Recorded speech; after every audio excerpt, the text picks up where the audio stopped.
everybody. Welcome, Sean Bond, founder of Sonic League. We're going to go into some powerful, activating topics today. I got a special guest today, a good friend, Lightstar. I've experienced her sessions, were really awesome, wonderful.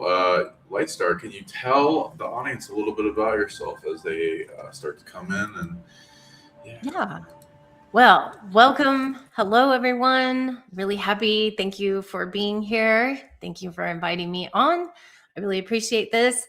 And some of you that may know me, some of you may not know me, but I have been in this field for a decade and a half now, doing all kinds of galactic activations, starseed activations, and awakenings.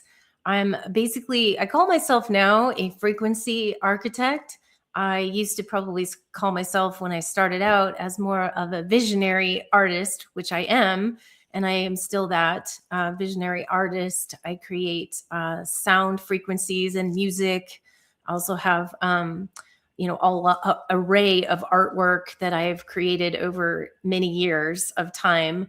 And I have a couple of oracle decks out as well. So in that time, which had to do with my artwork, and I've just sort of evolved into doing a lot of different things. Light language is also one of my, I speak over 20 different light languages and different array there, and doing activations. So I've been doing that as well as client sessions and, custom art. And I have like a huge array of things I've been doing over the last 15 years. So that's kind of just the overview of who I am and what I do. And so hello, everyone, and welcome to this awesome show. And we're excited to just talk about whatever we talk about today. right. So how did you get into this world? Like, what was your awakening events, and how did it unfold for you?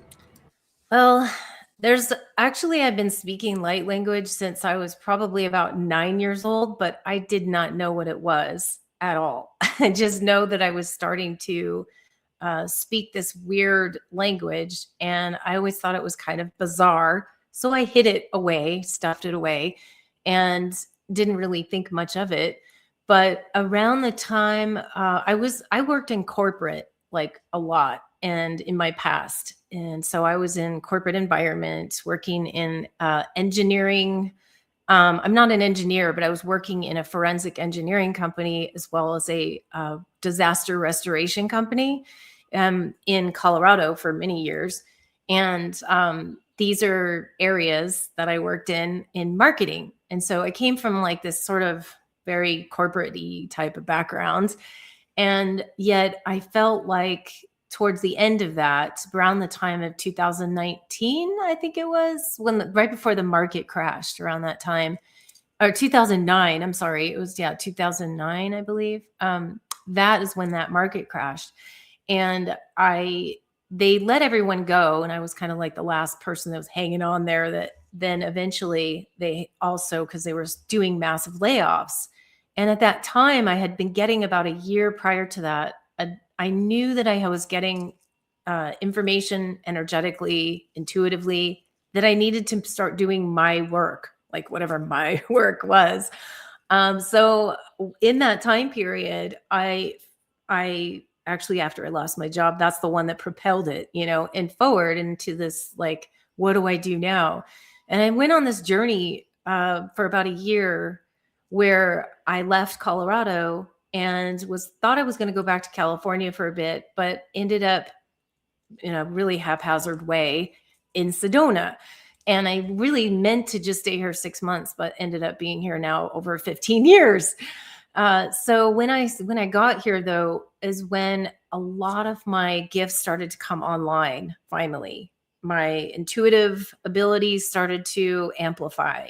And so I was just doing, the readings. I had never done that before, and I had stepped into that arena and worked in Uptown for about a year doing psychic readings, which I never thought I would do, and my whole world just changed.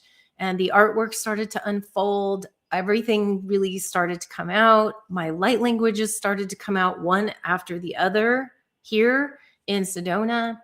And so there's a lot of things that just unfolded in my awakening that was like this whole process. But I knew that I had to get on this path. And I, at the time, didn't exactly know what that path was going to be. And I would tell you this, that if you would have asked me 10 years ago, or I'd say like 15 years ago, if you would have asked me and showed me I would be doing this, I would have laughed in your face. Like I would have said, no way am I doing any of this kind of thing. So that just goes to show you that you don't know until until you're in it. Sometimes you have to just step into the unknown. That was my biggest lesson, was stepping into something I wasn't quite willing or even desiring to do necessarily, but it was like the calling was there and I stepped into it. So that was kind of like my greatest propelling forward into my frequency and into this new energies. And that was, like I said, 15 years ago. And here I am after all this time and going through a whole nother jump in that, too, right now. There's going to be a whole nother wave. But, this first arc of my 15 years has been quite the journey. Okay, so for some people that don't know how light language works, how would you explain that for certain people? I've also engaged in it myself. Very powerful. Um, what have you seen in your experience with it, and what can people get out of that? Yeah, thanks. Light language is when I was first doing it, when I stepped into doing this like 15 years ago, and my first video on YouTube was like, okay, I guess I'll put this out there. And at the time, there wasn't really anybody necessarily doing it. So, or there wasn't that many people. There wasn't doing it. Now it's like really more widely known. But for anyone that doesn't know what it is, it's an energy language, really. So it's more of a frequency energy that comes forth from your own soul. It's like a soul essence energy.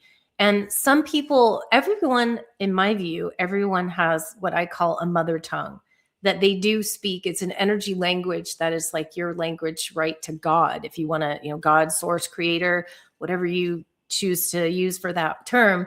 But it's like a dial frequency right straight to creator source energy. And everyone has that, even though people like, I can't speak it. And like, well, you actually can, but there's a lot of barriers that you have around that, fear and, what are other people going to think and all those things. But everyone does have that. It's a frequency language. Some of us, though, have come into the mission or the purpose, have other missions where we have multiple languages, and we might have a lot of different kind of languages that we bring, and that's for different purposes. And so, but the language itself is a activating language, or it could be a transmission language directly to your, getting downloads and things that come in for you that way, or it could be healing. So there's multiple different ways people are using light language. It depends on the person. It depends on their mission. It depends on what they're utilizing it for. But it can be for blessings, which I call blissings, not blessings, but blissings. Or it could be for, healing, for transmitting, for, all different kinds. There's like a huge array. I mean, it could be like activation from downloads to everything in between. And that's kind of the gist of what light language, I feel, does for people. And that's in a nutshell. There's probably a lot more than that. But I also feel like there's a shift that happened where now, as I said before, it was kind of new. There wasn't a whole lot of people on doing it. Now it's like you see it all over the place. So it's expanded. And I feel like the reason for that was it's a bridge, and it was necessary at the time for people to start feeling into their own bodies more instead of in their mind. Because light language is like, it's like this. If French, German, English, our languages here on the earth, we know how to translate them. We like word for word, we can translate, right? We can figure out what they mean. But light language has a slightly different it's slightly different because you actually, it's not really supposed to be translated in language word for word. Like, for example, one sentence of light language could actually speak volumes of information. It can carry volumes of frequency, and it can broadcast as well. So it doesn't necessarily always translate word for word. And when we get into the space of translating it that way, we somewhat dilute the original frequency that was coming forth from that in the first place. So I always would tell people not to get overly analytical about trying to translate it. I mean, I think the bandwidth of where we're at was just to like get the frequency out there, get people start to get activated to understand, or from a somatic level, what this was, what it is, and to embody some of it more. And then maybe I think we will get into more of the translations later on if we need to, but it isn't necessarily meant to be totally translated in the word for word, is what I feel about it. And so that in a nutshell is kind of the overview, light language 101, right? And but I feel like more and more people are starting to understand it more from a visceral level, because it shifts. Like when you hear it, there's something. Even myself, I know this it may sound weird to people, but I actually get activated by my own light language because I've listened to myself back, and I will feel like on my YouTube channel or whenever, like I listen to it, and when I hear it, or even when I'm speaking it, I will notice my arm might twitch, like that's a really common thing when people hear it, like their arm just kind of goes like that, or something in their body just, or they get a chill, the angel bumps right down their spine in a good way, not the ones that are warning you that it's bad, but the ones that are like giving you that activation. So there's different ways that people receive, in that way, or to receive it. But I feel like it's changing a little bit too, where the role is changing, and what people are utilizing it for is changing and shifting the frequency of it. And so I think that's just kind of that's the overview. Hopefully that helped people that didn't know what it was, or were kind of not sure about what it does for you or how it works. It's and you have to kind of get into a very open space to bring frequencies of light language through, clear space, so that you don't bring in weird hijacking energy, right? We don't want any of that. So it's like anything else though. Like before someone is going to channel, there's a lot of channelers out there, or people that channel high frequencies and beings. Well, you're going to go into a space where you're going to clear your energy, before any of that can come through. And that's no different than with light language. But a lot of people don't know that. So if you just go in and start doing it, like you can have, jumper energies and hijackers, and you don't want any of that. So you have to clear your energy first. But to experience it, to feel it, to hear it, it's just about opening your field and allowing that frequency to come into your physical body, your mental field, your emotional body. It can make people happy. It can make people cry, because a lot of times when people are sad or they get that emotional, it's a recollection of home that they also remember, and that brings up emotions. So there's all different kinds of things people can feel, and it's run the full gamut of it. And I feel like I've even had some interesting experience where someone or a few people had told me over the years that they had like a visceral reaction to a specific language. Like, for example, if I was speaking like Pleiadian language and someone was like, I don't know why, but I had a visceral reaction to that was not positive. Okay. And because you always think, well, it's like all love and light, right? Well, if you think about it, and I know a lot of your audience probably knows about all the galactic wars and stuff that went on, right? Well, if you're thinking about it from that level, there's a lot of things that could have happened, and people got hijacked, and people, did some of the Pleiadians. They're not all perfect and like, just did all pristine things. Like some of them didn't. And so some people have had some bad experiences, like, or negative experiences in other dimensional aspects of themselves, like with a Pleiadian, say, for example. And so when they hear that language, it's like, oh, they have this like visceral reaction. When I learned that, like I saw it doesn't happen all the time, but it does happen. And that might explain why some people feel certain things, because they have had these different interactions. And so they have to heal that and go through that process. So that was something very interesting that I found out as I was upon my journey of bringing it forward. And it kind of surprised me. But then when I thought about it, I went, oh, that makes total sense, as to why someone would have, if they do have a reaction. And it just shows where there's, healing in that area on a whole different level, a whole different dimensional level. So that helps. If that helps anyone, that's the gist of what I have to say about that. Nice. And what would do you have like teaching courses or whatever on light language? I've found there's all different types from different people and methods. I've kind of gone into a method of how to amplify it and how to put more light and codes into the sound modulation, sacred geometry, linguistics of being able to change DNA, and it also like amplification of like an enchantment concept for it's like incantations for effects depending on what you want to do. I've seen people bring tears to people's eyes, heals other clear big heavinesses, negative emotions. I'll bring up past lives, integration, change the weather, all kinds of stuff. Yeah, there's a lot.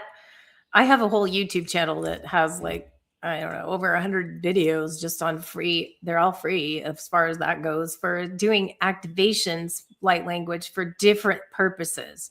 So like maybe it was to open the heart. So there was a light language there, or, maybe it was to clear the mind. I have a ton of those kind of things.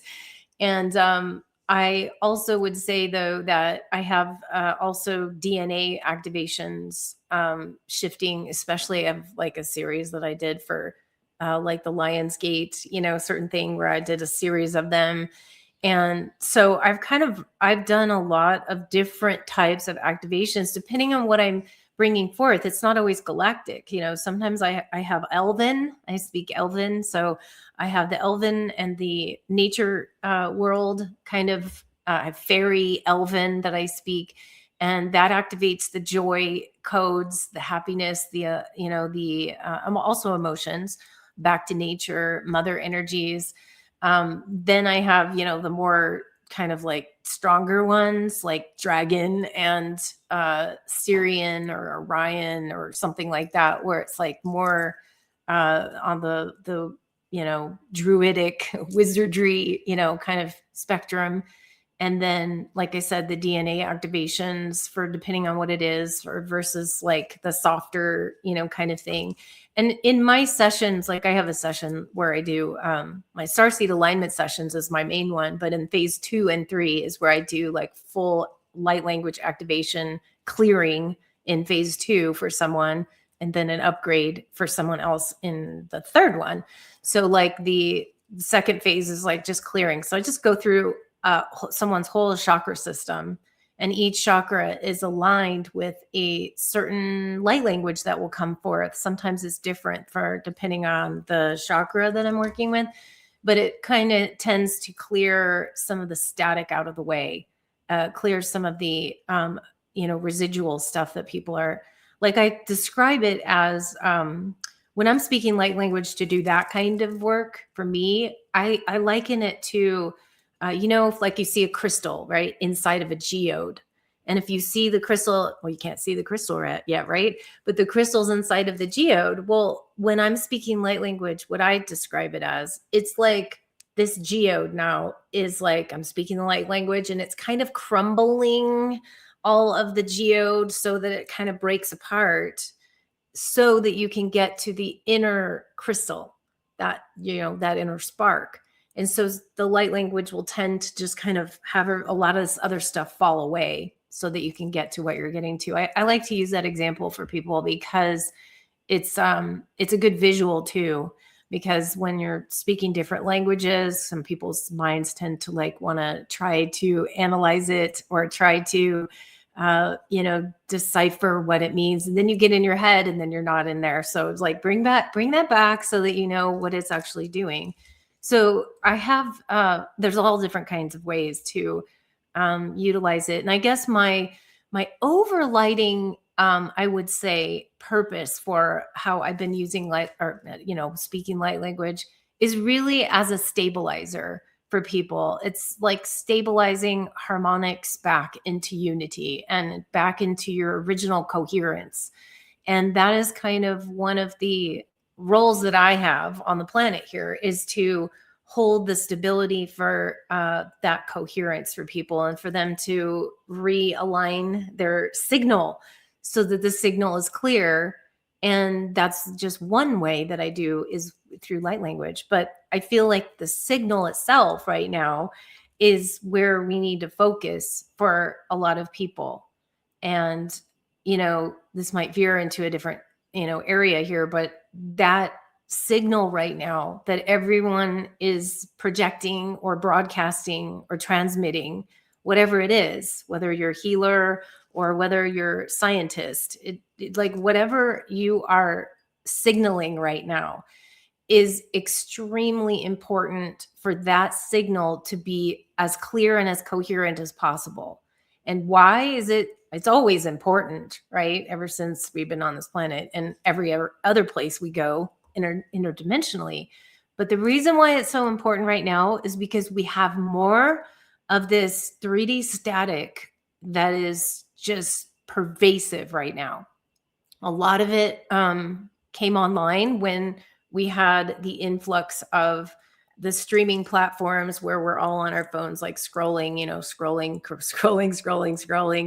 on YouTube videos, or all sorts of videos and all sorts of shorts and reels and all that stuff that we didn't have before, and now that we do, the frequency is completely just flooded with static.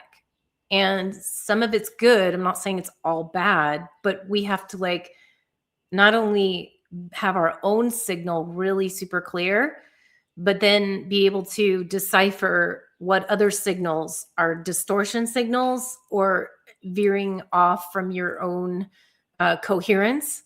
And that right now is like just probably the most important thing, I think, right now, is clearing up people's distortion static, or getting them really able to focus.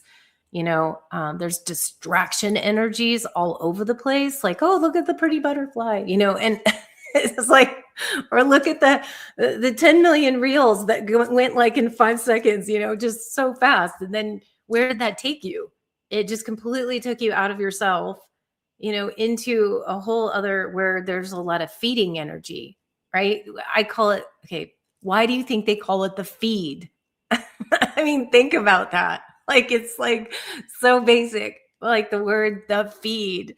Well, who's feeding off of who when you're doing that? And you got to be really, really careful about that. So I personally, myself, have this is when it started to be in there, come online, where it was like really the video content was just starting to get a lot. And I found myself doing it. And then I was like, what am I doing? And I just completely stopped the scroll. So I post for, social stuff where I need to, but then I unplug. I don't like stay on there like constantly. It's only when I need to, tap in for something I'm doing, or then I'm just like, I'm tapping out of that. And that's what I feel is just crucially important right now for everyone to be aware of, because it's very easy to get sucked in. And that's what it's there for, essentially, is to keep you plugged in, sucked in, when most of the time we need that outside of that to clear out and going in nature and, getting out of that and just being in your own sovereign, signal. So I know I veered off from the light language topic, but I feel like it's related to that too, because the signal has to be clear there too. Whether you're bringing through English, French, German, or light language, it's all the same thing. What are you broadcasting? How is your signal? And how coherent of the signal are you projecting out there when you're speaking? Are you speaking without being aware of what you're even saying? Or, is it influenced by all of the stuff that's flooded onto the social media outlets right now? And that's what we're in the middle of right now. Right. Yeah. Yeah. And for people to be inspired to do their own light language, doing it out in nature, in the shower, in the car, where they can't be judged, because in the beginning it's not so great. It's a skill. It needs to be practiced. And I've had interesting ones where like different versions of myself came in, even dragon light language or angelic or some other species. And it'd be very powerful, healing, bring soul tears, turn on big things, amplify stuff. It can last for weeks in the aura, as opposed to English, which is reverse speak and limiting, and can last for a few hours. Um, there's like shielding. Every amplification of intention can be done. It's a method and tool for projecting. So you can sync up all the different capabilities of the body, the chakras, etc. A lot there's like a language and song in your heart of aspect that already is known, and the ability to sync that up with a voice and clear the voice technology, so it's nice, pure, sacred, and clear and flowing, as well as the vision of what you're seeing, what you're wanting to have an effect, like the weather clearing, or rain summoning, or the person being healed and cleared, like the coal, the geode to the crystal, the bringing the knowledge and codes, amplifying how much energy and light and information and codes are put into it, grounding it, the positive motion effect, the power, all the systems can be fine-tuned to make this ability stronger. What would you recommend for people just starting it? And Yeah. we got a few questions. I'll go into that after you answer. Okay. Yeah, I think, well, I definitely feel like when you're first starting out, the most important thing is if you're wanting to speak light language yourself, do the steps that you take to clear your field first, like, or to and to also put the shielding up around you, which you can do. Now, everyone's a little different with putting their shields up. Some people use like the angelic shields, or Archangel Michael or whatnot. Okay, that's perfectly fine. Some people like to use galactic shields, or different kinds of galactic shields. I have a healing shield set of 7 shields that I visually created, so I actually like to use those. But but everybody's different with how they want to put it up. But if you just put up the frequency shielding and then clearing your auric field, which you can do with sound, you can use the tingsha, those those are good to clear your auric field, just a little ting, and the bells or the sound frequency really clears your energy field. And once you feel like you are in a more like, coherent state with that, and you feel like you're in that relaxed state, then that's when you can open up to bringing forth some kind of language, but only then, okay? Because that's like huge. It's really important to do that. Once you're in that space, though, one thing that I find for most people are that start to do this is that they get gripped by fear. So that's why they say, well, I can't speak it. Well, it's mostly because you're gripped in fear, and the fear is mostly what other people are going to think of you. But sometimes it is what even you are going to feel like inside of you. Like, you might actually have a fear of your own power, believe it or not. A lot of people have this. And when you have that fear of your own power, as soon as you start to bring out light language, or something comes from your throat, it feels like fear, like you're like, oh God. Some people have utilized their abilities of their voice in this way, whether it be toning or chanting or something, in negative ways in past lives, or even aspects in the galactic realms where they used it for not such great purposes. That's not to judge anyone. It's just we've all learned from these different lifetimes, different interdimensional lifetimes. But what happens is if you start to speak it, and it can grip you, and it will either stop or you'll get fear. So you have to decipher if that comes up for you. What is which one is it for you? Is it a fear of your own power? Is it a fear of what other people are going to think of you? As soon as you start speaking, it's going to sound gibberish. And then you're going to go, whoa, other people are going to like think I'm weird or crazy or just that kind of thing.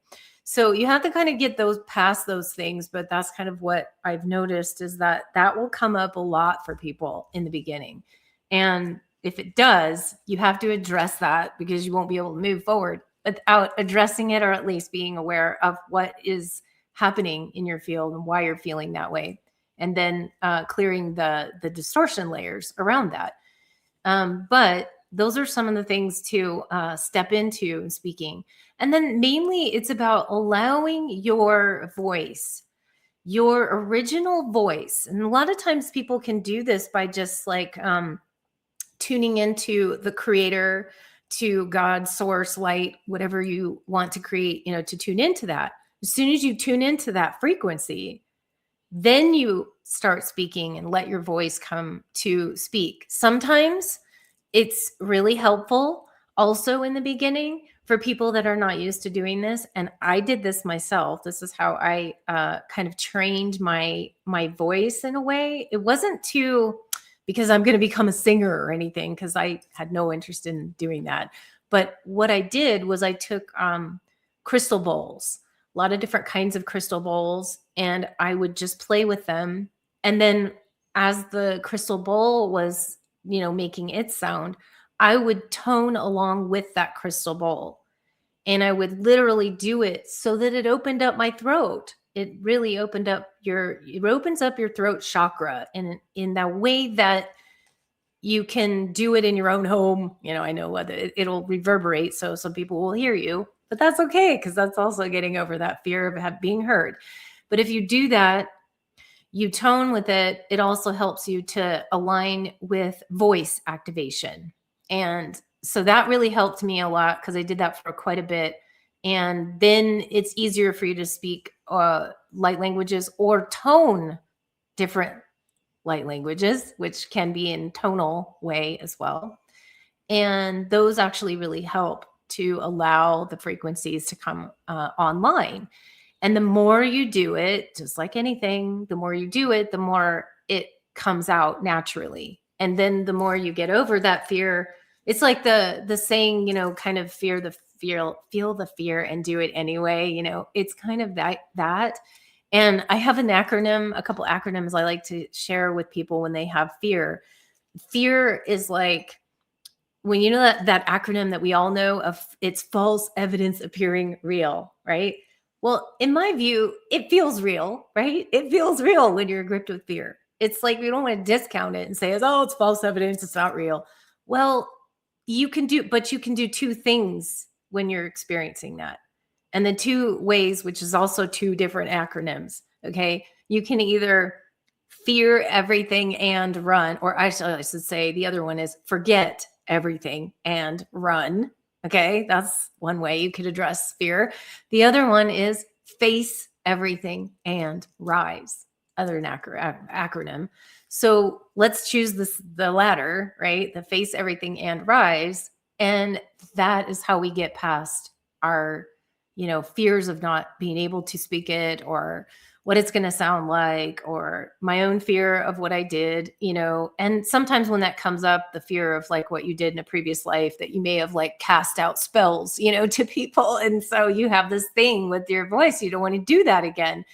Then you have to go back and heal that, right? That's just a trauma to heal, and you can heal that. And you don't have to spend, 20 years trying to heal that. It's like, you can heal that. And once you get past that, it's just awareness really and dissolving it. Then the light language comes out much easier and much more without any of the distortion that comes along with all of the other things. So those are some of the things that to watch out for, but it's just in my view, that's what I would do if I were doing this again. Yeah, I would do those same things, like getting the tone open. In the car is the perfect time to practice when you're alone in the car, driving, just going in the car and just like I had 3 languages come download in the car drive from I think it was Colorado to California at the time. I was just driving a long distance and I had like 3 different languages dropped in the car just because I was alone. And I was like, instead of having the music on, sometimes I would just start tuning into that. Now I wasn't like, in a trance because I'm driving, but I was like, a lot of things can happen in the car by yourself that you can bring through. So those are some of the ways I would suggest that people get started if they're really interested in it. I mean, there's a lot more to it than that, but I do feel it's important to also be aware of some of the things that you'll experience when you do uh, start to open it up and start to open your throat and what happens. And that can really be helpful. Um, so hopefully that will help people out just to get started. Yeah, I agree. Yeah, thank you for bringing all that up. And yeah, with false evidence appearing real, I think it's more of like it's real as an emotion. It's a heaviness. It's a ball. Its size and scale. There's units to it, and you're feeling an organ. It's not accurate fully to the situation most of the time, unless like righteous negative emotion would mostly come up from a big lesson and generate as a core from a person. But most of the fear I've ever came across, it's dumped on and to limit from greater expansion. And yeah, when we feel into it, that's the thing. When we can feel into it empathically, we can change it and translate it and understand it, and then use our tool of our voice to break through it and shrink it down and resolve it. And that goes with those things, similar to like what you were saying. If there's a past life where you did something negative, like if you can feel that, you can give it size and scale. You can shrink it down, and that goes to taking full sovereignty of your voice. Define, write down what your intention every time you want to do light language in like natural law, do no harm, take no shit of being aligned only with positive intentions, your true intention, and clearing any hijacking or what's the word? Like their hitchhiking intentions that are against you that usually come through the ego or and external attachments. And yeah, fear and doubt are the most blocks. So when those things come up, those are things you can practice with your voice in alone or whenever. To it's like air hands or of sound or extending out of your voice and touching things. And so you can touch either in yourself or the other person, and you can feel the heaviness shrink down to nothing, and then they feel good. They'll feel it, and then they'll be like, "Wow, oh, interesting." And you can get rid of blocks and limitations and activate things. You can train and sense into what you do and change. As a child, we do this gibberish when we're around. Yes. That's essentially light language. And yeah, I've said that all the time. I'm like, what do you think babies are talking to each other in a language that we don't understand, but they do if they're talking to each other. Yeah, and light would be the overall description of positive intentions with an effect from the projected tool of the voice. And the big thing people need to know and realize is the language and the words you're speaking are the least important thing. It's more about what them as a carrier tool for greater information to unpack. It can amplify visions, knowingness, unpacking data, past lives into a person. It can do all kinds of stuff, especially based on, it's a science too, and people are like just tapping into it. So it's going to get better and better based on different practitioners and what they discover with it. It's not, you can get it to where you can channel an actual voice from E to your race, but that's not the most important thing. Also, that's not super easy. And also the tools of the linguistics, and each sound and tone has an effect. And if you go into cymoscopes in where like the sand on a plate, Yeah. and then it goes in, like O sound can open up a portal, and each Yep. is a different frequency, and those can be tuned into as an effect, and those have different amplifiers for the carrier waves of intentions at a greater pace. Though going in a flow that is your super consciousness, your infinite, your higher self, the universe, your source, knows more than us and has a method. And the best method I've found with light language is getting everything out of the way, the ego, etc., to allow that heart to connect to the tongue, which is the first organ that comes out of the heart when in the fetus, and then the brain forms around it and is very connected to the subconscious and the superconscious. And as we clear it to its pure state and allow it to flow, it syncs with this already existing tone and equation and song that just makes everything amazing, especially when you have the frames of set intention and you clear what would obfuscate or get in the way of that, which would come in through attachment, ego, or external malintent. Which most of the time when people are doing light language, I don't assume that they want to harm maliciously.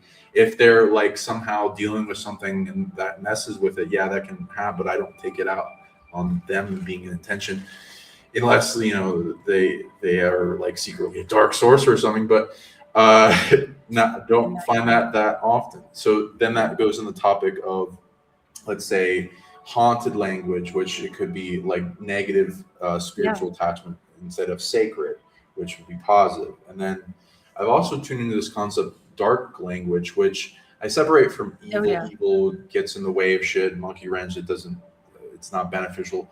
Dark is a little bit, it's like hired by the planet this planet is more oriented in bringing people lessons and growing really fast. So some people, if they look back to how they awaken, not most of our awaken aren't always through light and love. Yeah. It's through betrayal, understanding the government's doing shitty things. It's like getting hyperactive in awareness to go into survival and then overcome a challenge.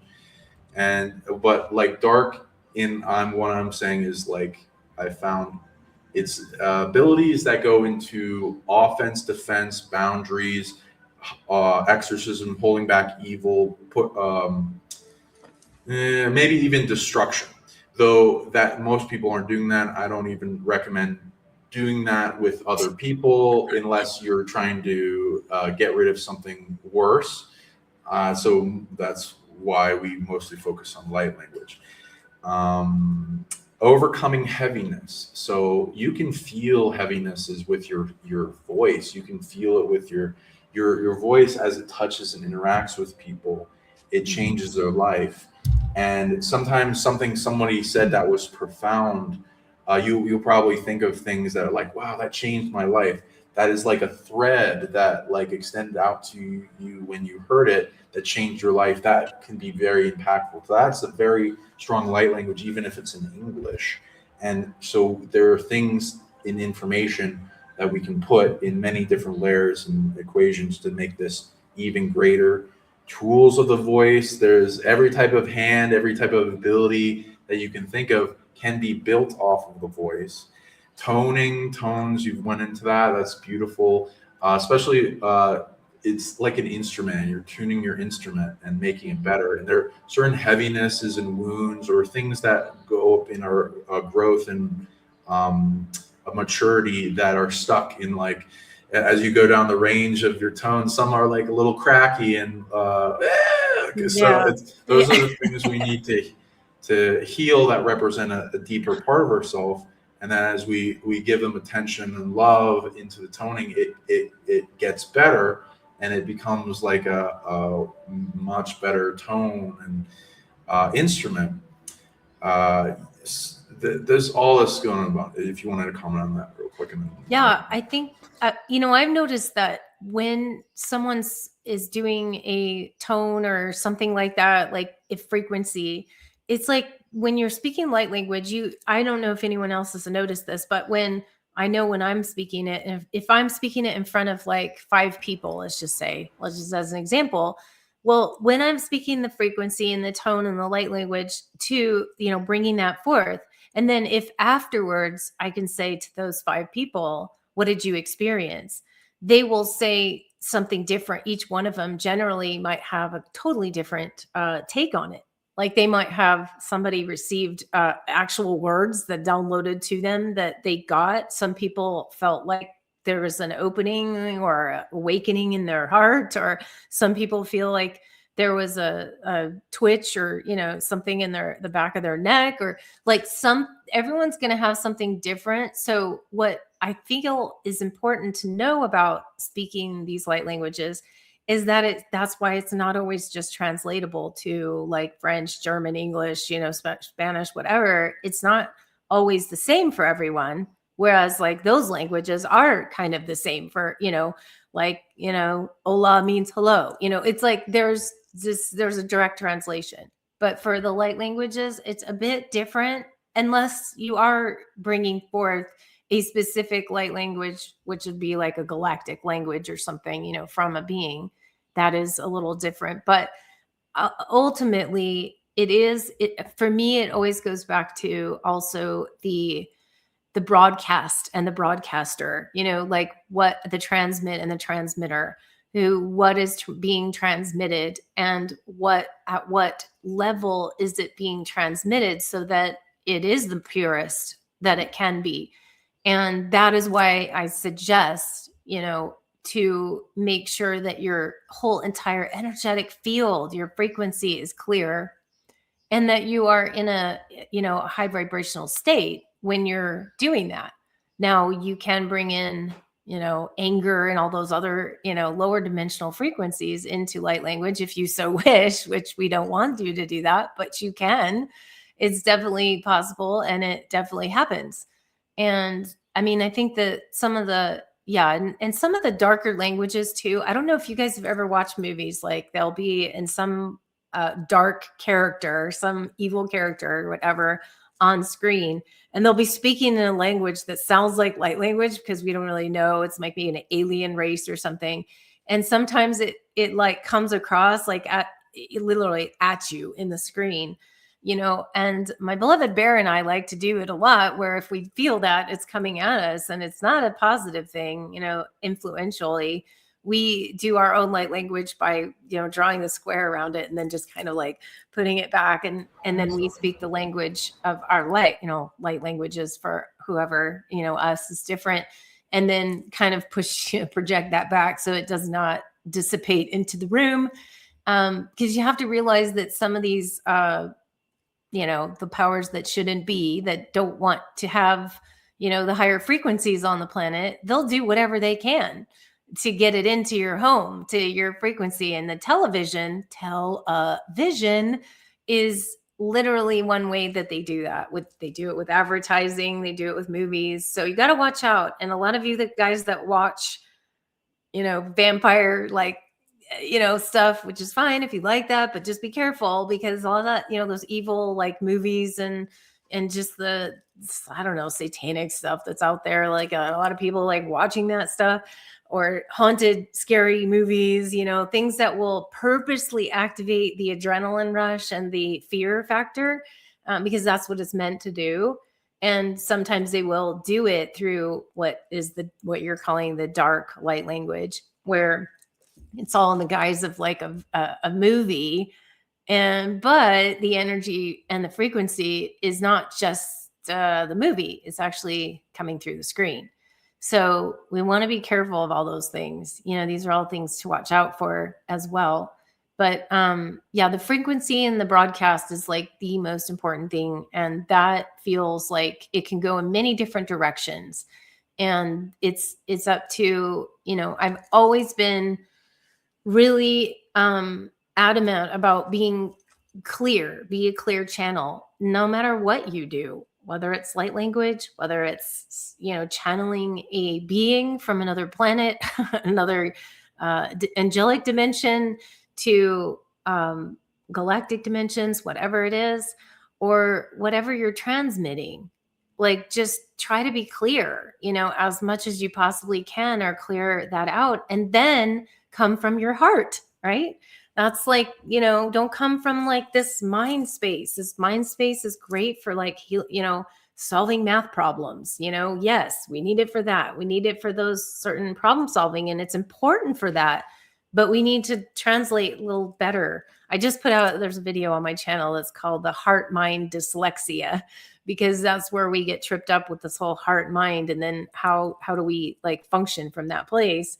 And that's where I feel like we have to be able to utilize both, know both well, and what they do and how they work together. They're not like, it's not like you just toss out the mind and just all in the heart. I mean, yes, that would be in a perfect world. Yes. But we also have to be here in 3D, and there are like things to the mind that is beneficial. But when they're working in unison, then you can be that transmitter, that frequency. And so, I think it's important to just be that, and to realize that, to bring these new earth prints, the new earth prints are basically the new blueprints, whatever, that we have to realize that amongst our blackout times, where we're going through like our, soul mission blackout, sometimes we go through that, but that we're really, sometimes that happens where it takes you out, just so that you can have a time to reevaluate your energy field and what you are broadcasting. That's happening to a lot of people right now anyway. So whether you're speaking light language or anything else, right now we're going through this massive like shift in the tone, the frequency, the transmission, the signal, and it can go in very many different timelines and directions with it. So that's why I feel it's really important to just be in that coherent space with whatever is coming through. Very well said. And I love that, like what your word. I can tell you've done a lot with your voice.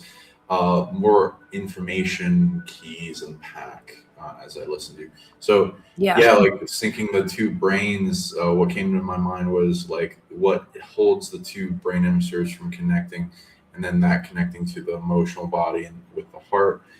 Like the left brain is mostly has attachments of limitation put onto it, and skepticism, doubt, like fight or flight, fear, the ego, and the right brain disconnection is attachment in like left is limited, and right has expansionary attachments, which go into like maybe some spiritual entanglement, negativity, spirit influence, emotional mind control, and delusion. And then the heart will have heaviness of different things that one can transmute and bring to amplified love and expansion to sync with the brain. And there's usually different types of disconnection. I would say the left brain mostly is like 90% responsible for what disconnects from the heart, as the right brain's more emotional. Then there'd be like any from the right brain, any like spiritual things in attachment that are volatile and like harvesting energy. But yeah, and then the left brain's has more of a prison around it. But yeah, once we address all those, then it kind of sinks, and more knowingness can be had with it all. That's lovely. A lot of good codes came from your words, so I appreciate that. Well, I think too on that, just one thing about that is that when we're out there listening to, whether it be, well, some people listen to the news still, I don't, but like if you're listening to that, bull crap. But basically, if you're listening to that, or you're listening to even galactic news, all the stuff that's like going into our brains, and we're just like, it's just like information overload, about it, where it's almost like stop being consumers of all of this stuff and start to broadcast your own soul signal, your soul origin signal, because that's where you're going to get the best benefit, not absorbing so much of this like data. Okay. I mean, it's important, fine if you want to have some of it and keep, some of it, but don't let it overtake you, because that's what we're having to really navigate right now, is the overemphasis on data, memory, brain function, absorbing like all this from the brain. And then that's what's disconnecting us too. It's like, you can't, yes, we have only a certain percentage of our brain that's like actually working, and we have all this capacity and stuff. But it's like, yes, but just think about that. If you were to open up to more than just a few percentages of your brain function before you have the ability to integrate that into your physical body, like what's going to happen? You're going to short circuit. Your whole body's just going to, it's not going to, the circuitry isn't built there yet, isn't wired right, for you to do that, which is why I don't highly recommend that unless you're really working on your somatic physical body and your heart and all your chakras to be aligned and everything is like linking in. Then the information that you're putting into your brain and your wiring and your circuitry there can have a place to expand into the cells of your body and into your organs and tissues and energy field. And it can be like a really nice blend. But most of us aren't to that level to where you can start doing that. And if you do, and you start doing this, you'll feel it, because you'll feel very tired, very fatigued, and your nervous system is going to be shot, because it doesn't have the ability to, function at that level yet. I mean, so taking it slowly, I think, is with it. Now, our world right now is going at like rapid speed, it's like warp speed. But yet I'm also concerned about that for a lot of us, because we're having to do a great amount of work on ourselves in a very short period of time. And, but that also can sacrifice some of the work that we need to do on the somatic level in order to have all of these great high frequencies that we like to bring into the body to have it ground and center it in. So that's another piece of this. I just wanted to throw that in there because I think that's really important about the brain, versus the heart energetically. It has to be working on in unison. But right now we're aligning, we're realigning this. And it is a bit rapid, but and some of it is because we need to do that rapidly because we've been a little bit behind the 8 ball. And so there's a little bit that does have to be, we have a little bit of catch up work to do. But all of us are going at different paces and different levels. So don't be looking at other people either and judging how far along they are and how you're not as far along. And don't do that because, everyone is working at a different pace with it. So we have to just be really accepting of your own process. That's really huge too. Right, and everyone does like a different part of the equation and expansion. And yeah, I can tell you get a lot knowledge projecting from your voice and divine connection in your heart. A lot of things unfold into my mind of steps to take. It's like, oh, you should. It's like a part of your higher soul. It's like, oh, you should also do this and this. I know what you should work. So that's cool. What came in my mind in that was like in the percentage of the brain, because a lot of people are trying to turn on more of the brain. So that, I know that's a big goal of mine. I was like, it wants focus on like what you can do in turning on more percentage of the brain resiliently, because a lot of things come at it, and what to do in an order, and what to come up and face in lessons in with all your senses in use and purified of attachment. And then with those lessons fully learned, it stays strong. And a lot of things, abilities turn on with it. So this is good stuff. Yeah. Okay, so I got a question from the audience. Okay. How do we start tuning into potential light language? And do you think we will just be 100% telepathic? Go ahead.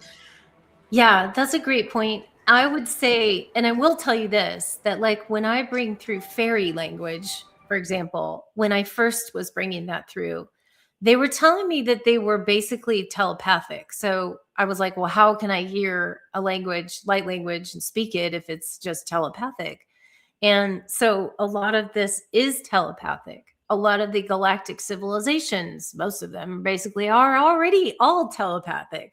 And same with the elemental realms and even in the angelic realms. It's us that down here in this 3D body suit that we have to deal with down here, that a lot of us, we already have this. Okay. We already are that. Just some people have telepathy a little more advanced than others, or they've practiced it more, or are more aware of it. But it is basically already streaming through your telepathic channels. So the light language that comes through is already streaming through that channel first. It's just then if you want to project it from a voice perspective, in that example, like fairies are telepathic, at least the ones I was, working with. And then I was like, well, how do I speak telepathic? I was like, how do I do that? And yet it was for me, the energetics was like, hear the fairies like the wind in the trees. That's what it sounds like, And then I'm like, okay, well, then how do I do that? So when I speak the fairy light language, it's in a whisper. It's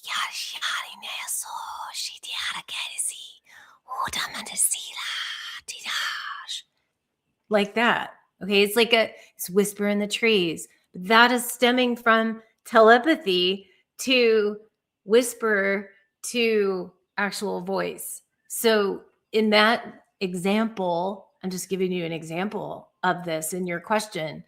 And yet all of our real true the galactic, like I said, civilizations that are telepathic. But we are here too. We are part of that. It's just that we haven't developed it as much. But all of you, I can guarantee, have those times when you're like, just knew something, or you had somebody call you and before you picked up the phone, you're like, oh, it's my brother, I think. And then it is when you pick it up, you're like, how did so there's telepathy that already happens with us, but we just haven't developed it. And I think that eventually, yes, it actually, it's not that it's going to eventually be all telepathic. It already is, but we're practicing our speech of speaking and broadcasting these things from our vocal cords, from our voice. So when we speak these things, we get practice in our own energy field. And that's the bandwidth that we are on. Now, as we advance up in the ranks of what we're really all here to do anyway, all these different gifts. I know, Sean, you work with people like, enhancing all these different gifts, right? All the telepathy, telekinesis, like all this stuff, which we already have to our own abilities, but we just have to practice this, because this is what our, if you want to use future, all happening at the same time, but our future, that's what we are. We already are that. So we're kind of backwards engineering all these things right now.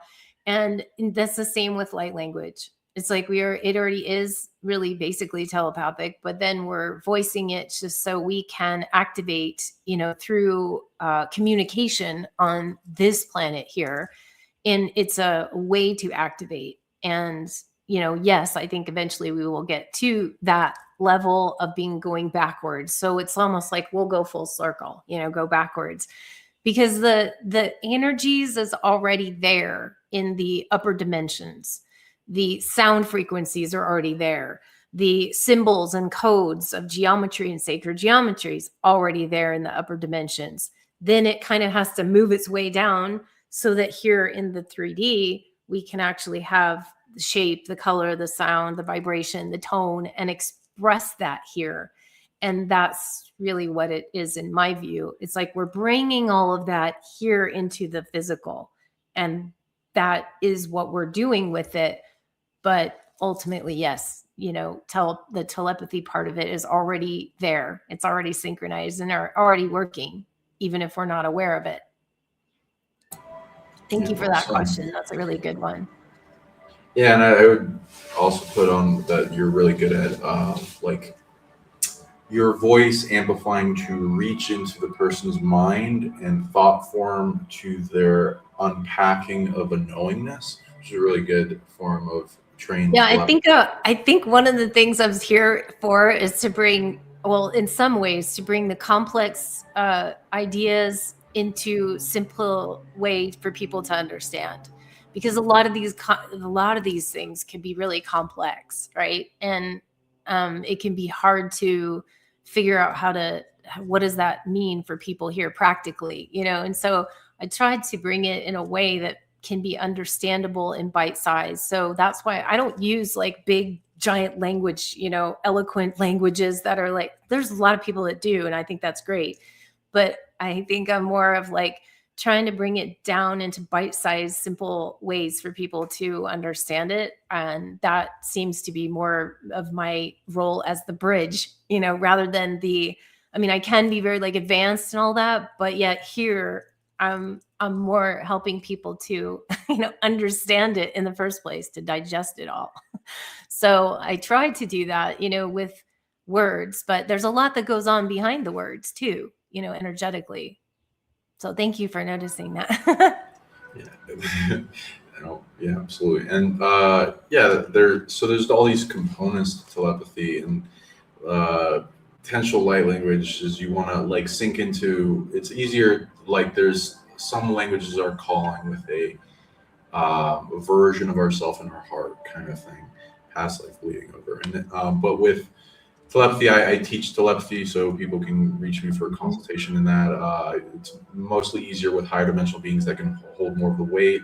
It's harder with the super hybrids of like humanity that have tons of blocks back and forth. But you can practice it. You just want to go slow with things to translate information back and forth, like with Xeno card readings, and then go off that with deeper complexities to break past the wards and the curses and the limitations that are put on us. Also, we got to restore our telepathy body, which has been deeply wounded, especially with like the falling of the Tower of Babel, and also Yes. uh, there's like we got to bring the magic back.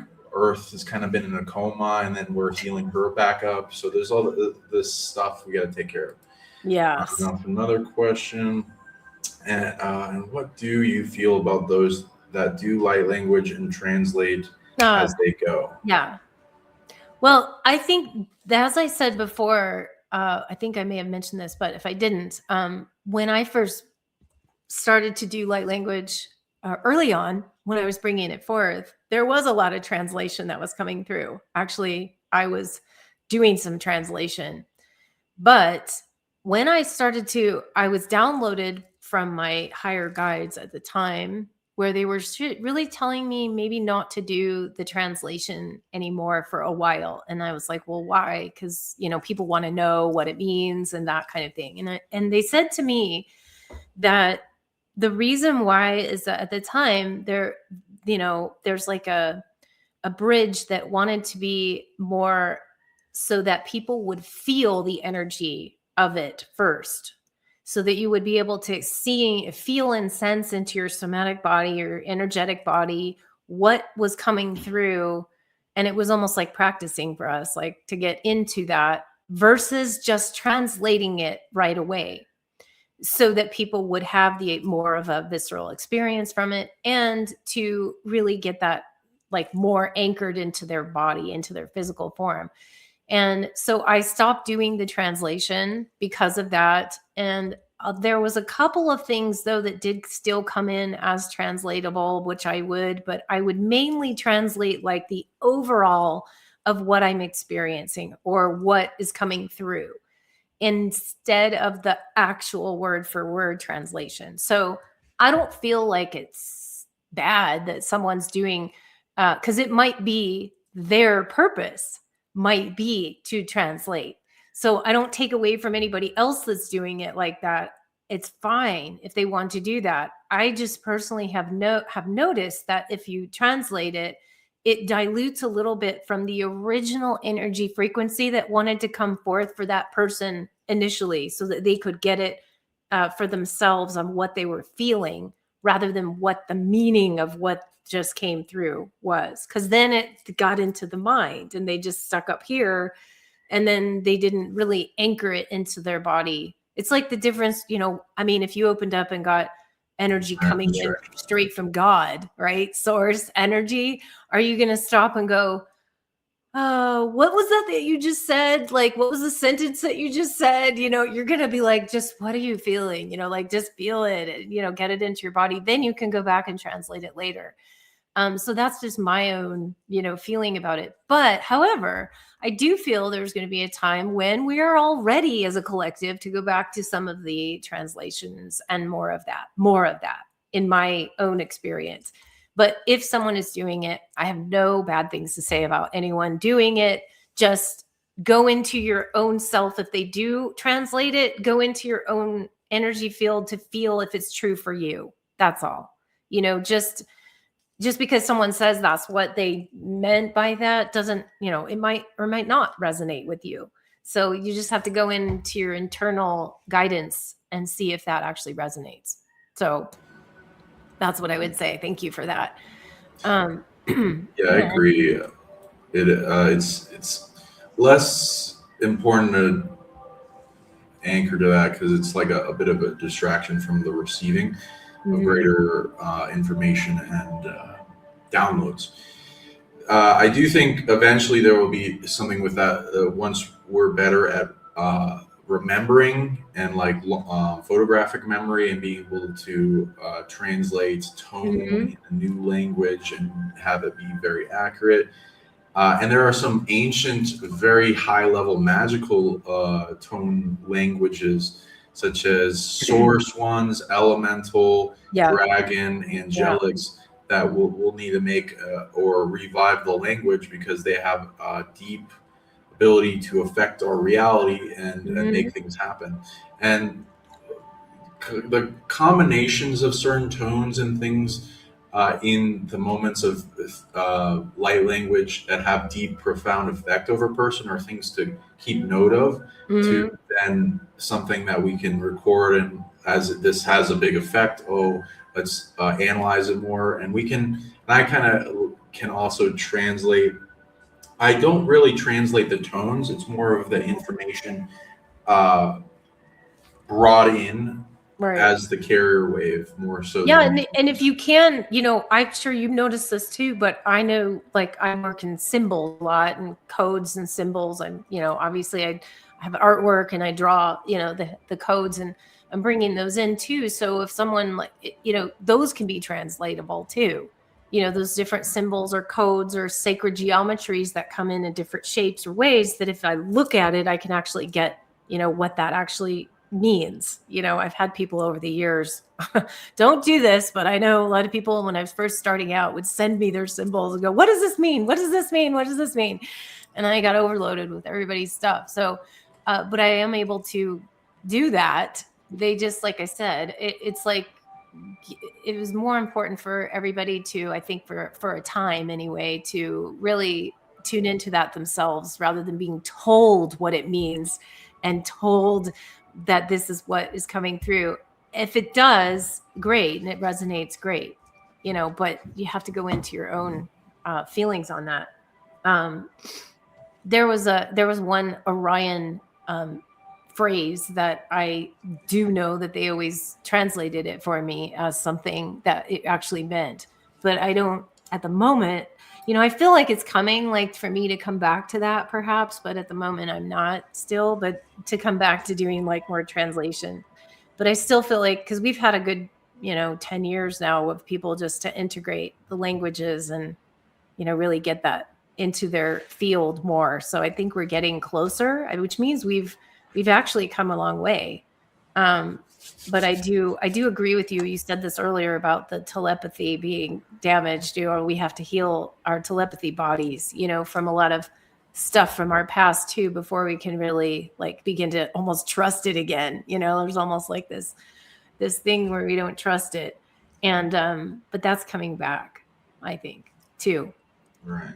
Well, things attachment trying to disrupt it, and Anyway, so we got another question, and which would go into them wanting a reading on a block to their light language, and then if you want, I'll do a little light language upgrade for their light language. If you want to do one, feel free.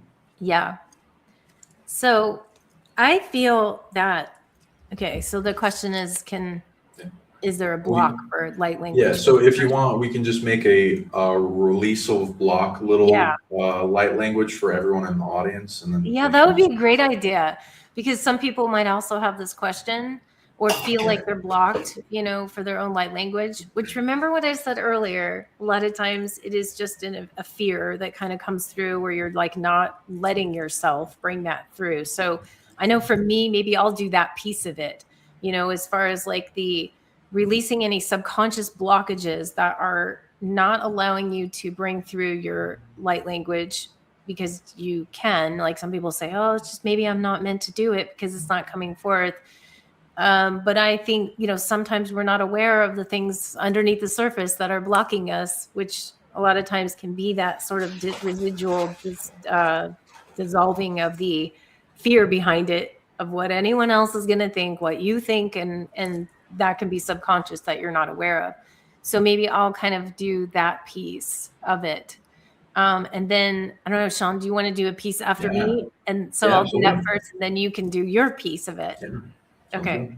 So I'm just tuning in. This is for the beautiful being Intuitive Foundations 11. This is for you as well as for anyone else that is experiencing that, so if you want to, everyone can kind of just focus in on that and into anything they want to release, of a blockage of fear, a doubt, insecurity, whatever it is, for this to come forward. Okay. And although you guys know this probably, but just put your mind off to the side for a moment while you're experiencing the light language, and then you can kind of better tune in and feel. And mine might go to a few different ones. I don't know whatever's going to come in right now, so we'll just go with it. But okay, everybody just kind of close your eyes, tune in, clearing the field.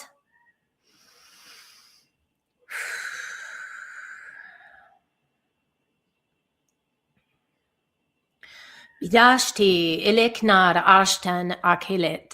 Sundoro kushan elekila khalistan mal halamar shalet. Urokoro kushanila halimitire. Uho sahidi ikekish arhan al helebakayas. Sudurvara di star hil al ikalala sondormara hareten. Uromarari asatutu. Hurashina kali talale sotoku amsietisha helemea kali isotoram. Uvareti sutoroko shandire miara kari franantes. Urotoshi hisenti ekalir anir harboro vrantire setes. Useteti shakuye sond oromaki videnti. Urokoshi dira anir. Uruparianturo shondo kor adhiri amara. Usari nisi shokora. Sandihu makorambara hefrandes. Sudurhondo hokoria tali diso. Urashi deriondo humake hondre hamos. Ushindi hiri kari tiria. Uroku yishindar hekim. Hukari tiso on the hanamanaegoin. Sunna hushani eke vrandrese. Hisundar hoko. His shu kain the namari. Erimara sondoro okuriete se hire kale edo koroma. Urasheterin. Imarika usane terikales. Tu ukure shan derimelai. Seto sanana satanane se sot. Ushandiri hisuturu shundur hokuyanta sanyi a wangar anamai. Isunduru kushti ira laki laki.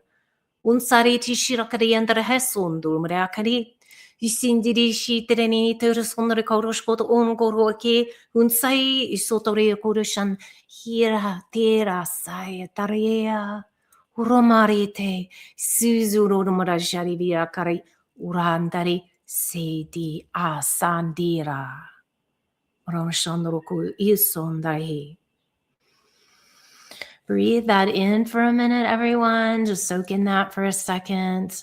There's also solar plexus energy that I'm feeling is also maybe related to some of this with the Intuitive Foundations 11 specifically, but also other people that have some solar plexus stuff to work through, which is keeping, it's like a little barrier, a little sheath or something on your power center that is keeping that from coming forth. And that's not all of everybody out there, but there is some people I was feeling that energetically that was going into the solar plexus that's linked to the throat. Okay, so this is like solar plexus, throat, prism or connection point that is like it's like a meridian in a way, but there's energetically that wants to clear through the field, almost like I'm also feeling like this sort of solar sun energy from the solar plexus that wants to almost like burn away any of the barriers and dissolution of the distortion energies around the fact that you can't, okay. And that is what I was feeling was coming through for everyone. So that's my part of it. Thank you. I hope that was helpful for everybody. There was a lot of energies coming through there from, by the way, just so people know, it was kind of a combination of a little bit of Syrian, a little bit of Arcturian that was coming through for my end. And then some slight bit of Pleiadian, which popped in, but mostly the Syrian and Arcturian energies. Nice. Okay, I'll do a little thing and same thing. Hug around, transmute, redistribute, resolve any fear and doubt, as it will be clearing some negative attachments, bringing it to its pure state of being for the systems.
Let todo sema emane et uno suri qui a toujours du hai et verra ce que je n'ai hom emane ha humano rassure qui non sera shu maio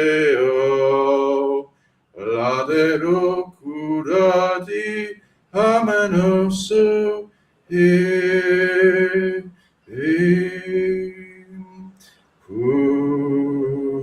Sategunda dina kuna shinemon zasi tenomona don mane ku meu dahu dasu. Okay. That was a nice one. Yeah, I was agreeing with you. I was seeing mostly in the solar plexus, which makes sense. It's a lot of heaviness, trauma, things trapped in the ego that would hold back one from honing their deeper power in their soul from expanding and connecting to their heart, their and expressing this light that would want to burst through. And so we're giving that a lot of love and Yeah. bringing it to where what it needed to make it so it's more resilient in shining brightly. So I hope everyone liked that. I love that. Yeah, I was feeling a lot of angelic frequencies coming through from you on that light language specifically. It was interesting. I know it was a lower tones, but I was feeling that angelic vibe coming through really strong. Oh, beautiful. I saw a lot of keys and like symbols and unlocking and making people a million times greater in their power with yours. So yeah, that was great. Nice tag team power effect here. That was great. Okay, we got another question from Kat, and then we can also go more into also explaining all the other things you did, because my light language is like you're very powerful with, but I had a session with you. Ooh, that went and a lot of things, and you like presented a big buffet of knowledge. So I want to go into that too. It's a pretty big download, yes. Kat asked, what do you think about combining light language with yeah? Well, going back earlier, when we talk about light language can be expressed in so many different ways. But yes, some people will speak it, some people will tone it, some people will draw it, some people will sign it with sign language like that. I did a little bit of that, but it's hard because my hands aren't showing that much. So it's harder for me to go like this to do it. But I do have some of that going.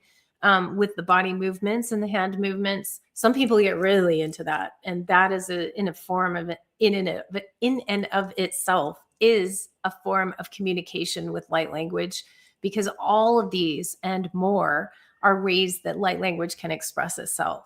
So yes, and some people will dance, have that fluid motion of their dance and their hands, and it's almost like, like Tai Chi, where it's like this Tai Chi movement, but it's like this fluid, graceful kind of energy. And that only enhances what's coming out too, where you're speaking it from your vocal and your frequency is speaking it, but then your hands and your motions are also expressing movement. That's what dance is. It's like expressing yourself in movement, and it's very creative. So there's more of the creative fluid aspects that come forth when you mix it with body movements or body motions or things of that nature. And our bodies are like tuning forks. Okay, so it's like when we hit. I think sometimes too, when you hit I think of light language as that, where you hit it and it's like a tuning fork and it reverberates out. That's how I've always seen myself doing light language, is like energy frequency. So, and then the hand movements also, or the gestures or hand movements or body movements, help to move the frequency like through like a stream through water. It sort of carries the frequencies down through the water or the stream, and that's what the body movements are. So it's very powerful to do that. Absolutely. And let's see. Okay, so is this a related question, kind of? Yes. Right? Can move. I love your cat, by the way. That's like my favorite kind of cat, is like the black cat with the green eyes, which I have to tell you why. Okay, keep that cat in mind, because I'll show you why that makes like perfect sense. Can movement in combination with light language enhance? Yes. Okay, so definitely enhances it. It allows or disinhibit language production. Not sure what that's meant by that, but I do know that it will enhance the transmission because of the fluidity of it. Okay, it doesn't mean you don't have it's not as impactful if you don't have the hand movements, because there's plenty of times where I don't have the hand movements going and it still comes through. But what I said earlier about that is that it will help to move it down, like move it through the stream, okay, or push the energy out. Like if you have an energy ball, that's like right here, and you created your little energy ball, right? And then you move it like this, you do this, or you do something like that with your hands, that actually moves the energy. So it's the same concept, you know? And where my beloved bear, he loves to make these like energy balls and stuff. And he has this like total hand movements that are going in 5 million directions. So he's like creating this hand movements, you know, he's creating the actual energy ball. He's actually creating it. So we do a lot more with our energy movements to create than we even realize.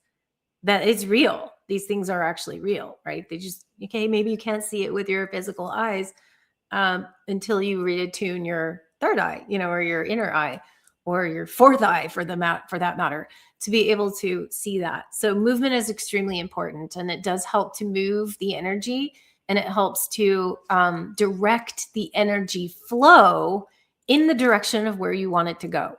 So, for example, if I'm speaking light language and I'm like, ashti nano karaya tental mestet tenach wushta, right? You push it out to your hearts. That's where it's all going right now, to all of your hearts. So that movement, the body movement, helps to direct the energy where it needs to go, where you would like to focus your energy on, where it needs to go. If you wanted to focus your energy to go out to, like in Sean's like backdrop here, to all those angels, right? And you want to like just have the energy, you speak light language or you're toning and you just, ooh, and you push it out to the energy, just seeing it, visualizing it going to all those angels. And they're all like, oh my God, thank you. Because we literally send you guys energies all the time. And thank you for sending it back. You know, that's what I'm just using this as an example. But yes, that is so powerful to like direct the energy with your actual movement. So that was exhausting. Well said. In a good way. I was like, oh, I agree. I'm excited about that one. I recommend people combine dance, qigong, light language, listen to music, all kinds of things to get your some things you love to do in your sacred activity, get your magic flowing towards an intention that makes things happen. Like also with the movement of the hands, each of these things can be a intention amplifier. Your hands do that. There's the little secret chakras and elemental things to that. Qigong will do movements of like taking energy from behind and pushing forward, bringing it in different sides. The combinations, expansion, you can do all that. And when I was getting attacked by a demon one time, I called for help, and my higher self source and a dragon guide came in, and it taught me this moving mudra kind of system. And it'd be like 10 years before finger tutting was a thing. So look up finger tutting. You can like connect circuitry and activate things, and then all this power started welling up. And it told me how to like speak this dragonic language that was like an inhale breath, like a. And it's different than most light languages I've ever heard. And then it taught me to charge up my fist with chi and punch and defend myself. And all this heaviness went away completely, and I was all light and empowered. And I was, oh my God, it's real. Yeah, totally. Look at the title. Qigong is really a good example of all of that, because it's like it's all those movements and the energy and the force, and it can be so powerful. Yeah, you can defend yourself. You can overcome any adversity. Practice with it. It's like forming a new ability. You're going to tune into things that may be original to you, or at least you're reviving something old. John West says, it's interesting. When I disidentify with ego and just be aware, I feel fulfillment and contentment. My desire to speak stops, and I don't even feel like doing light language. What does this mean? It's like silence. Right? I think that's like transcending, light language is like, yes, it's a verbal thing that we're doing here on the planet. But if you go behind that, which is what I was saying about how when we're in the upper dimensions where sound is created first before it comes into form, or sound, frequency, vibration, we're at those higher levels. And so it's like literally when we put this into the higher frequencies and then we bring it down into here, that's how it comes out. But there's times when the stillness is needed too. It's not like you have to speak and it doesn't have to come through. But sometimes just being in stillness is literally what's important, because you just have this like stillness of this calm, this center. That's where your signal is the most coherent, is in the stillness. That's when you're really into that coherent state, is in that stillness. So there's nothing, when you say like, what does it mean? It's more about you getting into that state of pureness, of bliss, and of energy from the highest sources. You're just being it rather than transmitting it, which being it is like the ultimate goal, really. I mean, we don't have to just be like transmitting. I mean, some of us are transmitters, so that's what we do. But the beingness, sitting in that energy, that's where the true power, the mastery is to being in that quiet space of the center of it. And so you can just be in that. And then you also transmit that by way of just energy flows, right? Where energy goes, and then it flows. So if you're just being in that stillness, what do you think is going to be amplifying from you? So in a sense, you really are speaking that, but it's just in the silent language of the energy that's transmitting already from that stillness and from that still point. That still point of energy is transmitting. It's just not transmitting in the same way that you would be speaking it or doing some elaborate, movements. So like we said earlier, there's so many different ways to transmit the energy, and silence is one of them, believe it or not. Oh yeah, right. And like each focus is something you can go into mastery, and silence is a focus, and you can like make things happen with intense silence, stillness. You can even sing into this with the silence of the universe, which is nothing's truly ever silent, but Yeah. you can even you can attempt to, and it has like big effects. Mhm. It's like the song of silence. But Yes. okay, so tell us about more on your other things you offer for people, and Yeah. like for me, you can like a buffet of things you tune into me, like other past lives, versions of self, Mhm. ways to upgrade, directions, all Yeah, kinds. then my main I have Starseed interdimensional Starseed alignment sessions, and it's phases 1, 2, and 3. And in the phase 1 of that session is a big giant download. I actually tune in ahead of time for you in that particular session, where I download codes, I download your soul origins, where you came from, where you hail from generally speaking, like the galactic, angelic, and elemental realms, and where and what specifically. It's not just like the name of, okay, you were this. Like, what were you doing? What are you doing? What's your role? What's your purpose? I go into, detail with those things, and also past lives that you've had on this planet. Of course, I always tell people, if you've had like thousands of past lives, I'm not going to be able to get them all in one session, but I will get quite a few of them that are related to the current time we're doing that session.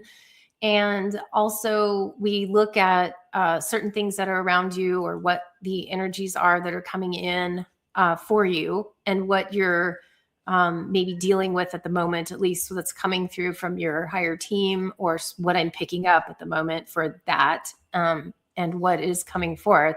So it is a lot of information. It's a very comprehensive read about someone's soul origins, especially, and past lives, and energies that are coming through, colors, sacred geometry, whatever whatever comes through. And then in phases 2 and 3, like I mentioned earlier, those are all energy, meaning light language chakra clearing in the second phase. And then the third phase would be the light language chakra upgrade.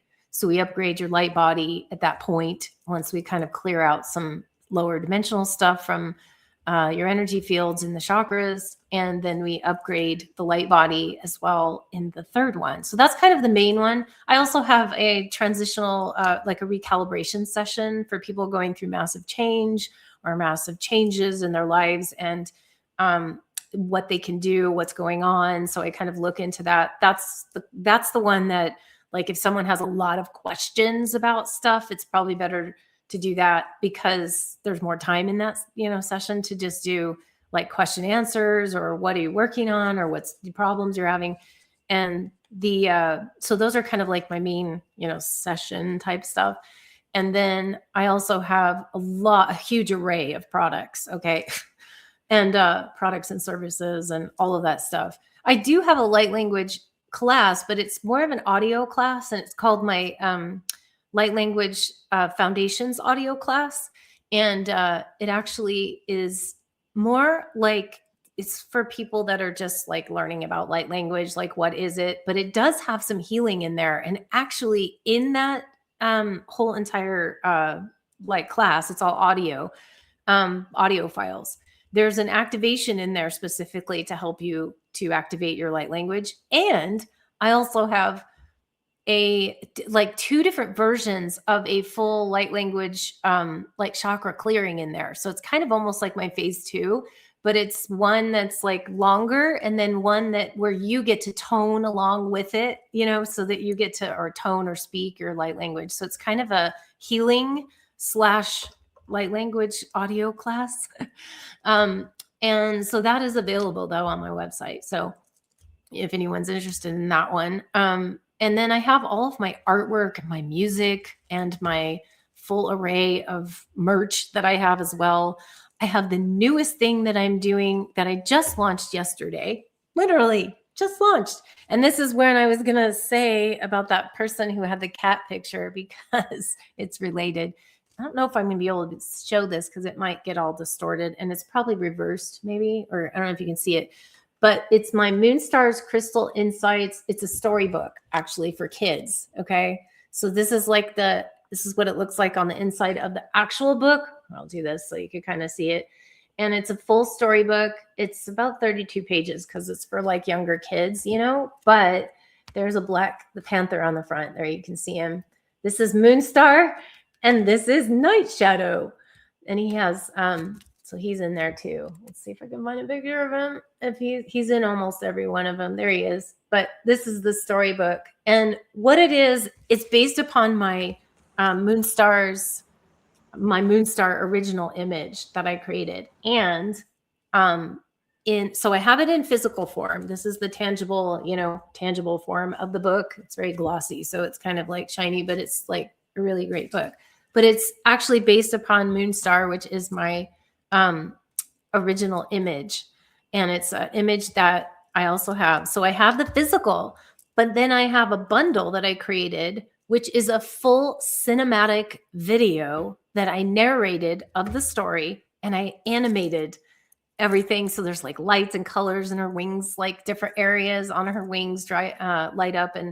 And so I created that for like a full cinematic version of it. That's for the parents that want to have their kids like watch it if they want to, or they can turn the volume all the way down and have all the visuals in the video and read the story themselves to their kids. So it's like a visual full experience. And it also comes with the PDF version of the ebook. And then it also comes with an 8x10 image of Moonstar, the original digital image, in which you can print and put on your wall or your kid's wall. So that's the newest thing because I really wanted to focus on the new little ones coming in. There was something about the focus on that, at least for this book, was it's called Moonstar's Crystal Magic, Moonstar's Crystal Insight, trusting your inner magic. Because the story is about how she learns to basically trust her intuition. It's trust the tingle in her wings and her learning to trust her intuition, which is a message for young kids. When they're just starting out, we want to have them start to really trust their intuition from the beginning. And I know there's a lot of stuff out there with kids' books right now, but a lot of it is crap. Okay, sorry. I'm just saying, it's just like whatever. It doesn't have the message. It doesn't have that spiritual message that I really wanted to share with the kids. And so this is for the parents, or for those who have inner child that needs a little bit of help. I would say the digital bundle is really helpful for that because this is really, it's like a full like video. And so that's brand new. And I also have 2 Oracle decks. For those of you guys who aren't aware, I have the Magical Dimensions, woo, which I just dropped the box. Sorry, hold on. I have to go get the box here. No problem. Sorry, it sort of like flew out of my hands. I was like, oh, it just like magically just flew out of my hands. This is the Magical Dimensions 2nd edition, because it's in 2nd edition. That's the box. Inside the box, I'll show you the cards in a minute, but it's got a symbol that helps to cleanse the deck on the inside with a dragon symbol on the inside too. And it's a very sturdy box, so you can keep this for like jewelry and activating and stuff.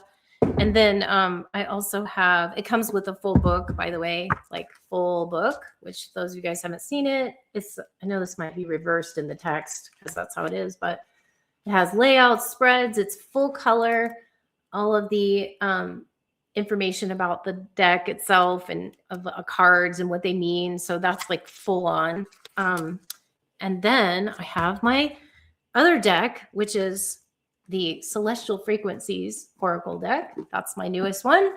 And that's Master Hilarion on the front cover, by the way, Ascended Master. And then again, another symbol that helps to cleanse the deck on the inside, a different one that you can put different things in this. You can take your cards out and then you can put like crystals and, you know, all sorts of stuff in there you want to activate it because it's like an activator. And then the cards themselves, I personally have put them together so they look like this, okay? So they're on the back, but one has a silver foil, the other one has a gold foil, and then I've mixed the 2 together. So that's what I do, but you don't have to, but they can work together like this.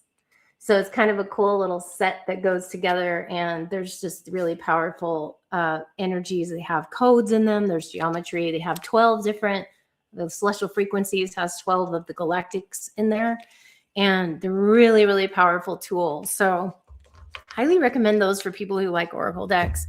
And then I have, gosh, I have so much. I have a lot of artwork, all sorts of artwork that I have, which I have over 100 different images that are for also in prints you can get, and metallic or photo prints, crystallized paper prints, metal prints of them. And then I have a whole array of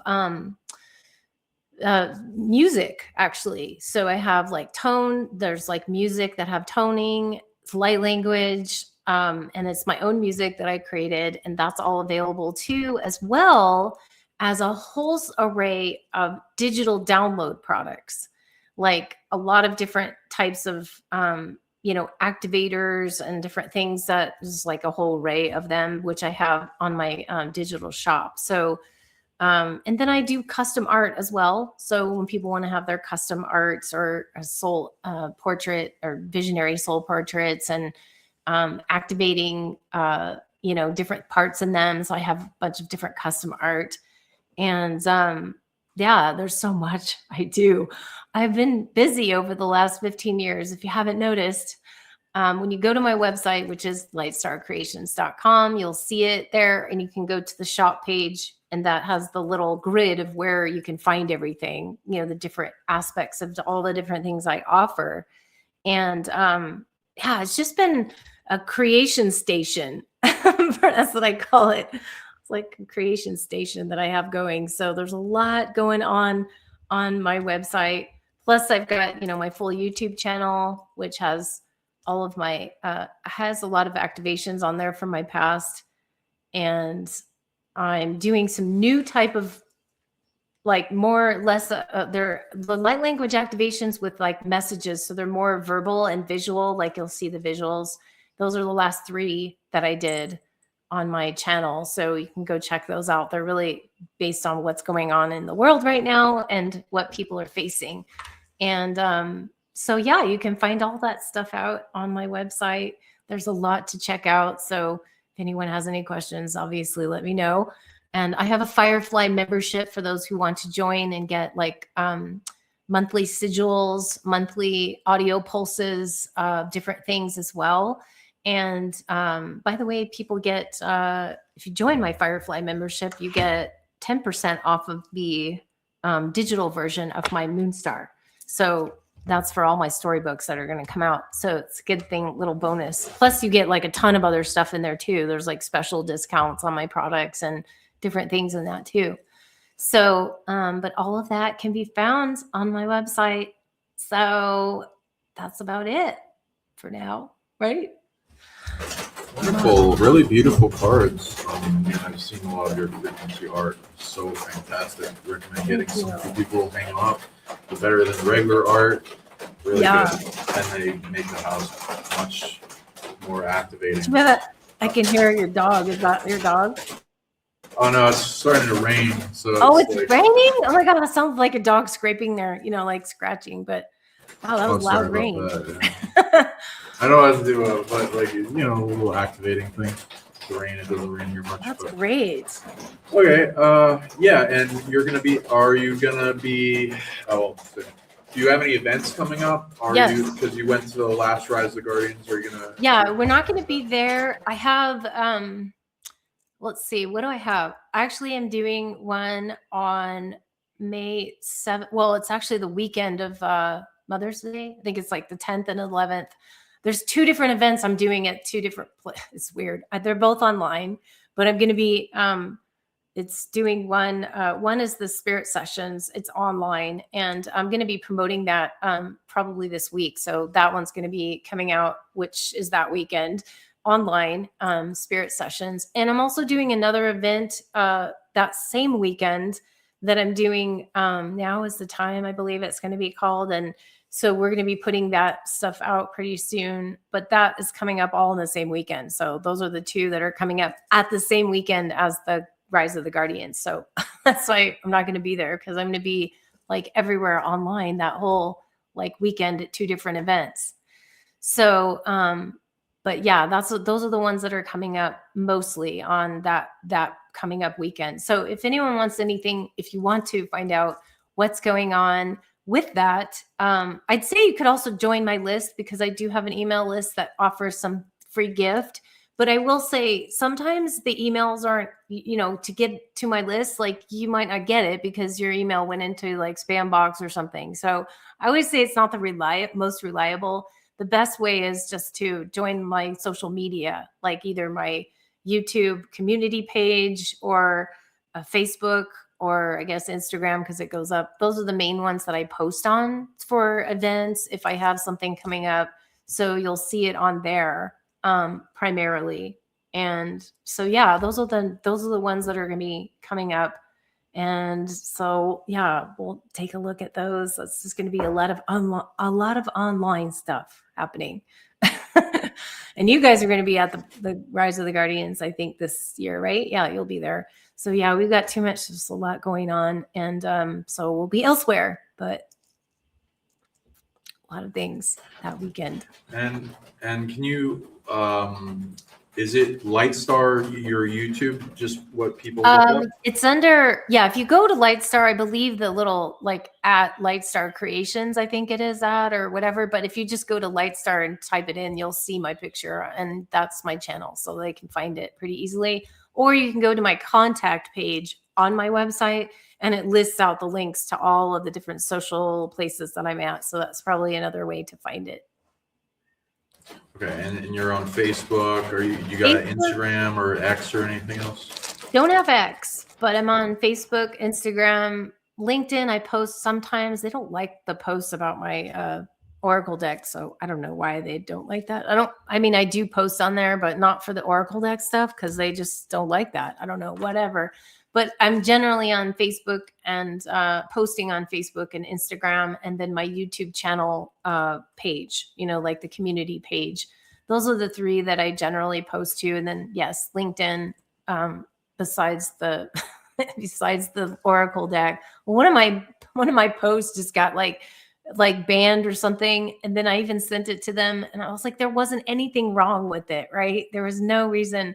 And then I even went to their thing, and they still didn't put it back up. So I just don't think they want that on there. It was just a card pick, but it was like, it wasn't anything bad that they should say. It was like went against their policies. So I just decided, for those times, I won't post on there. You know, it's like, God, there's way worse stuff that Too people. activating, too Yeah. awakening. So I'm like, that's fine. I don't care.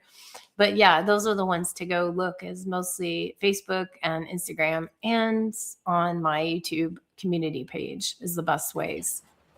And they can just go to your website to get a hold of you, or email or anything. I have a contact form on there, so if anyone wants to contact me, they can just go to my contact page, and there's a form that you can fill out if you need to reach me for anything. And yeah, I just have primarily the contact page first, and then obviously I'll send you back. I don't really put out my email address because there's reasons for that. But I will email you back with my email if you send a message to me and you want to get a hold of me for any reason. Or like I said, you can also post on my social media content and stuff. And if you need anything, that's always a good way to get a hold of people too. And so, yeah, this is been really great. It's so awesome. And thank you very much for having me on here. I really appreciate it. I hope everybody really liked it as well. And they said a lot of good comments. So a lot of good things happening. And so thank you very much for this. I appreciate your time as well on it. Yeah, and just want to promote you as much as possible. Any other upcoming projects or events, books you wanted to promote, and also can you list in a little, just short title things of what people can look forward to going to your site, and they want to track down the things you offer in sessions or products and stuff? The best place to find everything in kind of a list in a way is my shop page. So if you go to lightstarcreations.com, you look at the top and say shop all, and click on that page. That will actually take you to the list of all the different things that I offer on 3 pages. See, I've put it on, one is stabilize, one is decode, and one is anchor and stable or anchor page. So all my sessions, all of my products are going to be mapped out into those pages. But on that one shop page, you'll see the grid, and then you can just click to the page that you want to find whatever it is that's listed. So it'll list stabilize page is my where you'll find all of my session work, all the private sessions, and my artwork too, and also my what am I trying to say? My digital products, things like that. Or the decode page is where you'll find my Oracle decks and the Moonstar book. And so that grid is probably the best to find it, because I just have so much that I was trying to condense it into 3 separate pages so it wouldn't be so everywhere for everyone. So that way you can just look at the grid on that main shop page, and then you can figure out what page you need to go to where those are. And then when you click on that page, you'll go down, drill down into the sessions or the artwork or the music or the Oracle decks or the Moonstar book or whatever. The easiest way to find the Moonstar book actually is on the very top page right now. I have a new book with an explanation point. And if you just click on that, it'll take you right to the Moonstar landing page for the physical and the digital bundle. So, but yeah, the shop alls page is probably the easiest way to find everything in organized, and find out what page it's on. And so, yeah, that should help everybody out, I think, greatly.